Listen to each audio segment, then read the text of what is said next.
interesting takeaways from all the stuff that happened yesterday, money-wise. A lot of people are going to have a hard time understanding that a day before $1 billion in salaries were signed to, and then the sport locks out. It was all part of the plan. This was one of the great Machiavellian moments of all time by the owners, where you had this frenzy of signings for the sole reason Rob Manfred was able to put in a letter to the fans. Look what we did last week. Look at all the money that the players got, and now the players are going to try to tell you that they don't get enough. Look at how great things are, but the union's going to tell you that they don't have enough power, or there are not enough teams competing. Look at the tanking teams who signed the players, the Detroit Tigers, the Texas Rangers. Every team has a chance to win now with all the money they're spending. It goes right into a letter to the fans, which Rob released at 12:01, and the letter to the fans was simply started over a year ago. Everything baseball's done leading up to today was with the knowledge that today was coming. We knew there was going to be a lockout the minute Bruce Meyer was hired by the Players Union to negotiate, because he was hired to fight.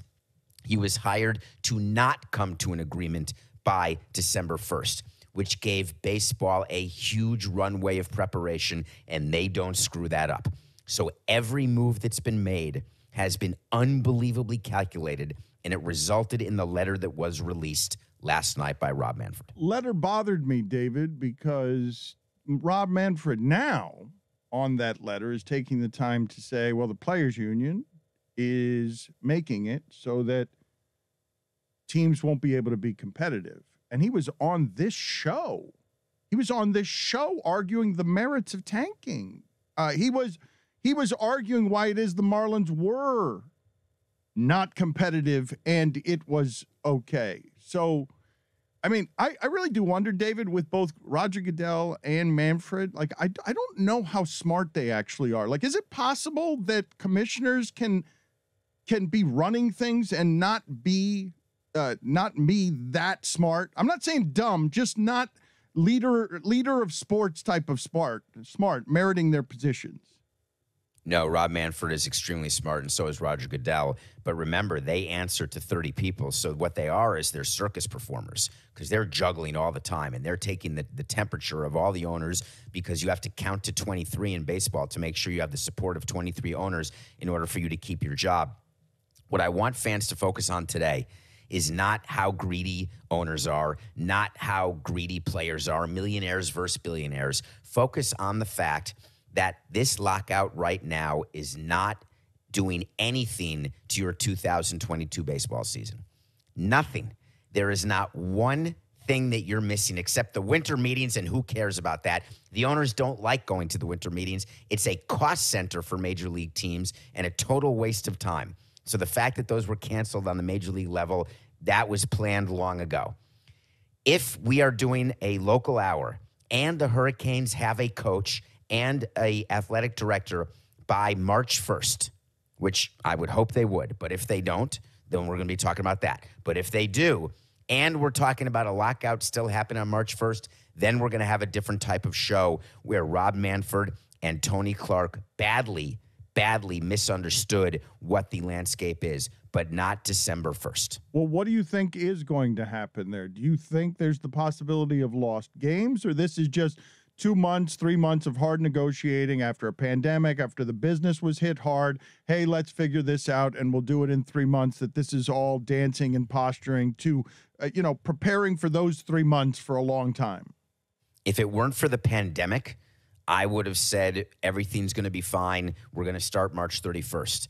But what we learned in 2020 is that you can play a 60-game season starting the end of July, have a full October, and the owners get their broadcast money. The players get a full year of service, which is what they want, which helps them get closer to free agency, and you crown a World Series champion at the end of the year. Baseball can't have a repeat of 94 where there's no World Series. It's not going to happen. But what baseball owners and players all realize is, you know what? Not so terrible on our bodies if we only have a 60 or an 80-game season. And they never thought that way before, but they lived it in 2020. And that means the edge of the cliff, we've got to get a deal done by this date, is a little later than what it would have been had there been no pandemic. Oh, so that's interesting. I hadn't considered that the pandemic ends up teaching them that we can have a new business model. We can have a 70-game season. We can do that. We just did. They just did. And it's even better than the pandemic model because we can have a 70-game season with full attendance starting from minute 1 in every ballpark. That means that games will probably be lost, right? Like if you had to guess, are we going to get a full season next year or a distorted season next year? You would say what? Because I believe that season, weirdly for baseball, and this is the kind of thing that forces a sport to change when historically it hates change, is they were forced into a scenario where a whole lot of people who maybe aren't baseball fans but grew up in this age of stimulus were like, well, I like this a little bit more than 162 games. I like to snort 60 games instead of 162 games. Can you give me that? Are we headed to a new model with this possibly? It's not a new model, but you're headed to a position where when there's no collective bargaining agreement, the drop dead date has gotten a little later into the summer than it otherwise would have been. So do I think that the lockout will cause missed games? That means you're asking, do I think, will there be a shorter season than 162? And the answer to that is yes. Hell yeah. I love that 70-game season. How about this? How about 2 40-game seasons? Meet me there. Champions play each other. Champions play each other. 2 40-game seasons. Let's get nuts. Upside down. Of course the players like this idea. Hey, how about you work half the time? Save money. Of course they love it. We did a split season. They did in 1981, I believe, but that was a very long time ago. Do you remember that was the split season after a work stoppage where they took the winner of the first half and the winner of the second half? The minor leagues do that every year. There's a winner of the first half and a winner of the second half. Let's go. I don't think baseball is going that way at all. I think that it will continue to be in the 150-plus game. Boo. Remember, all of the broadcast deals, well, there's one reason. All the local broadcast deals in baseball call for a minimum of 150 games available to the broadcast partner who is paying you all of those rights fees. So you can't go below 150. Boo! Why not? The numbers were better during the pandemic, were they not? I know we were all starved for content, but all the games had stakes. Charge more money. Come on, less games. Fewer. No. I walked into that. I understand. It was a misuse of grammar. Sorry. David, I was listening to a media podcast on this subject, and I was hearing about how baseball and the Players Association are going to struggle to make up for money that is either going to go flat or go down from regional sports network deals. Is there a concern about what the future of baseball is from a revenue standpoint, and how does that figure into these negotiations? It's a bigger concern for the players because generally in baseball, the players have gotten around 50% of the revenue in payroll, and that's been pretty consistent over the years. So if the revenue goes down, whether it's through a pandemic or through smaller broadcast deals, that will certainly impact salaries. But I think it's not a matter of the broadcast fees going down. It's a matter of how those broadcasts are made available to the consumer. Right now, in the old days, which I guess is still sort of true, it's cable. So you've got cable, and you get a network, the Yes Network or SNY or Fox Sports Florida, which is now Bally's Florida.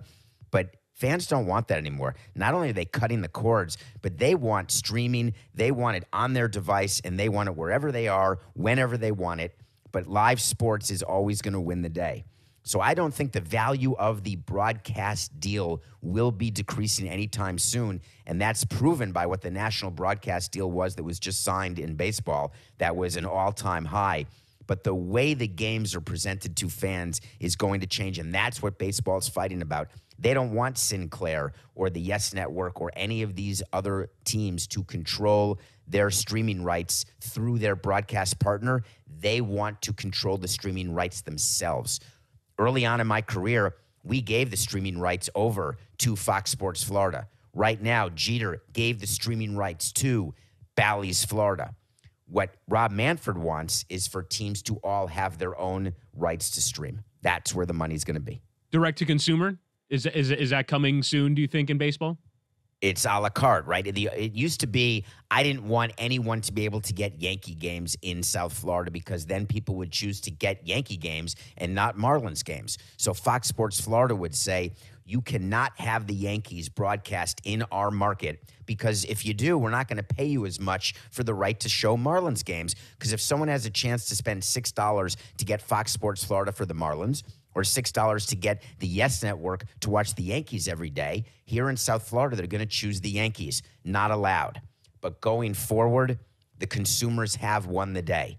And I believe going forward, consumers will have the right to choose which teams they want to watch on their package and pay just for those teams. Whittingham, this is such a fascinating conversation because you're asking him basically, hey, what's all this going to look like in 5-10 years? Because the NFL Network could have, if it wanted to, said, we're not going to do ESPN. We're going to do all our own stuff, and we're going to do it with Amazon. We're not going to sell our intellectual rights. You're seeing this throughout creativity right now. A bunch of enterprises, including us, are realizing, wait a minute, if we own our own shit, what do we need you for? Well, our colleague John Skipper has talked about the pay TV business and how it's still about $100 billion industry. And so there are still companies that want to double dip, that want to take money from streamers while also being on cable, because there's still a ton of money to be made from cable. But at some point, the ripcord has to be pulled. And if it's baseball, I don't know who it is, and they go straight direct to consumer, there is no cable package. But what is that price point? What is the amount of money that clubs are going to make that worthwhile? And David, I'd ask you that question. When ESPN, here's what I would look for. When ESPN has its Sunday night game and or Monday night game and it's only available on ESPN Plus, that's when things are going to get serious. That's when you'll know the inflection point happened. When they've got the guts to pull it off ESPN cable channel and put it just on the streaming service. Take a look at what Amazon's going to do here with the Thursday night products going forward and see how quickly that infiltrates into the rest of the packages. They're still lagging behind, though. I think they need a visionary to anticipate things like Web3. I don't know how familiar you are with the concept of Web3 and a decentralized internet that relies on blockchain, but I really think that we're not going to have traditional media partnerships 10 years from now. I think by the time Dan and Stugotz are nearing the end of their careers, you might be in a beta test of what is called Web3, where basically people are stood up by their own merit and they have their own subscription bases and the people speak. Samson, it is changing so much, this climate, that I feel like everyone is sort of tilting their head in this sphere the way that we did when we were looking at ESPN and then wondering to themselves, well, what do we need you for? You know what I mean? Like, what does the NFL need ESPN? Does the NFL, couldn't the NFL, when it started the NFL Network at that time, if it had seen this coming, couldn't it have done even better and bigger business than it's already done? Because now Amazon and Apple and the people with all the money are getting in the game, and Disney, has been trying to buy these NFL games for a long time. They just don't have the infrastructure yet. And by the way, ESPN said the same thing back to you, which is why you're not there anymore. They said, what do we need him for at that price point? Exactly. And that's how a divorce happens, when both sides realize, wow, I'm not being used the way I should be used or being paid the way I could be paid because I am the creator of the content. And your boss, the network, is saying, I cannot justify paying you the number that you are getting paid in salary because I'm not seeing a return on my investment. And I need that return in order for my stock price to continue to increase so I don't lose my job by the board of trustees or the Lucchese family or whoever is the power broker in Miami. Here's where you got it wrong, though, because we were, while at ESPN, viewed as expensive, but not too expensive because we were making money, but not enough money to offset the headaches caused, when we are change in a Disney console. But no, we were making money, but it's got to be such a substantive amount of money because you don't want politics near your stuff. And so, well, you're different in that way, right? Because you have a different calculus on your brand. Because the money that you made for ESPN, they decided the juice was not worth the squeeze, that they didn't want to have to sit on the red button all day listening to you because, frankly, they don't want to listen to you at all. And they don't want to get a memo or a call every single day saying, did you hear what he said this time, right? If you were making a huge fortune of dollars then you would have had the power. You still would have left because you still would have felt that they were cramping your style.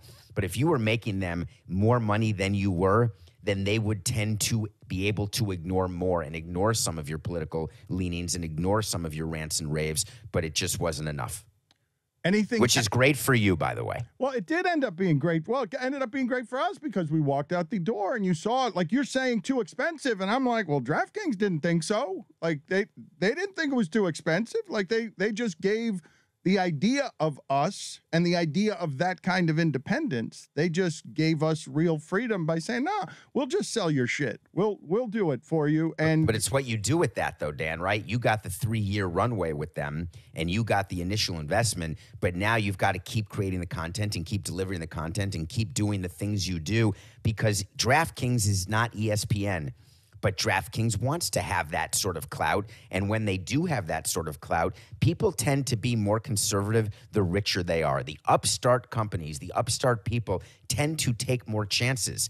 But once you have all the money, it's funny when you look at people who are charitable or you look at people who gamble, the more money you have, often the less percentage of your net worth you're willing to gamble. I want you, David, at some point here to get you and John Skipper together to talk about the mechanics of what the future of the business is going to look like from this realm, because I want sports fans to understand how they're going to be consuming this differently in 10 years, because things are changing. David, have you seen in business this? I don't know if it's the pandemic or what, or just technology, but the swiftness of change of businesses shaking because so many people are realizing with time to think during a pandemic, wait a minute, we've been doing this wrong. We've been doing this inefficiently. The number one change has been the way people are getting products sent to them instead of going to stores. I did not think it would happen as quickly as the pandemic made it happen. What the pandemic tended to do was to accelerate the downfall of certain businesses and accelerate the boon that came to other types of businesses.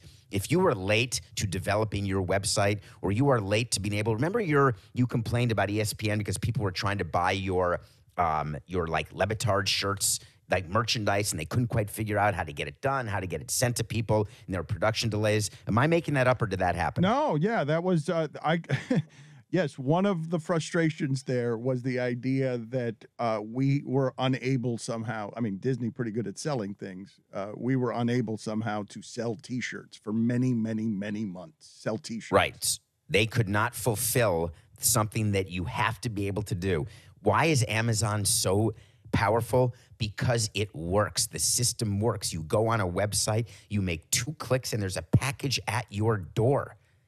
That type of way is how sports content, that's what people want. They don't want to search through 75 cable channels anymore.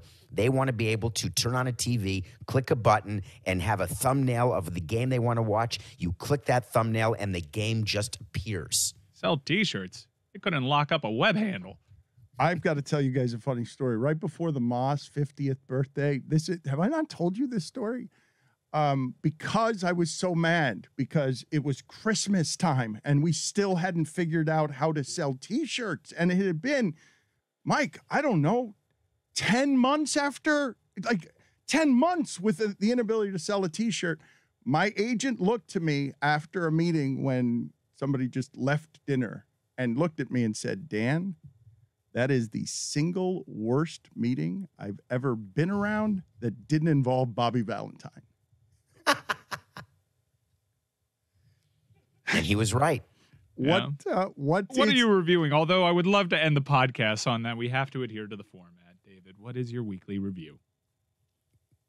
Well, the way you say it makes me so excited. I think the listeners are so happy right now that you really sold into this. It's a benchmark. Well, before you do it, though, is there anything else on the lockout we need to know? Because, again, I think you have an unusually thorough and knowledgeable corner here in this realm. Anything else we need to know that I have been mistaken in not asking you?